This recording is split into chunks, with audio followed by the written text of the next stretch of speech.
আসসালামু আলাইকুম। সবাইকে স্বাগত জানিয়ে শুরু করছি আজকের ক্লাস। আজকে আমরা কথা বলবো সেট ও ফাংশন নিয়ে, যেটা কিনা আমাদের নবম, দশম এবং অষ্টম শ্রেণীর গণিত বইয়ের একটা অধ্যায়। তো যারা তোমরা ক্লাস 8, 9 অথবা 10-এ পড়াশোনা করছো তাদের জন্য আজকের ক্লাসটা খুবই ইউজফুল হবে। তো আমরা কথা না বাড়িয়ে শুরু করি। আমাদের প্রথমে এখানে লেখা আছে সেট এবং তার বৈশিষ্ট্য। আমরা একটু শুধু সেট কাকে বলে এবং সেটের যে বৈশিষ্ট্যগুলো আছে সেটা একটু দেখি।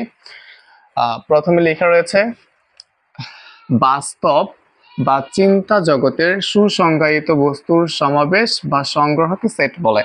এবং এই সেটের যে বৈশিষ্ট্যগুলো আছে ওর মধ্যে 1 নম্বর বৈশিষ্ট্য হচ্ছে সেটের নাম বড় হাতের অক্ষরে হয় এবং সেটের উপাদান ছোট হাতের অক্ষরে হয়।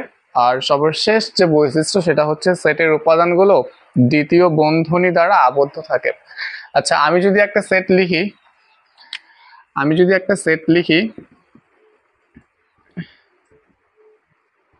আচ্ছা, মনে করো আমি লিখলাম আর সমান AB5 এবং এই যে সেটটা লিখছি এই সেটটার সবার বাইরে যেটা আছে, যেটা কিনা বড় হাতের অক্ষরে আছে,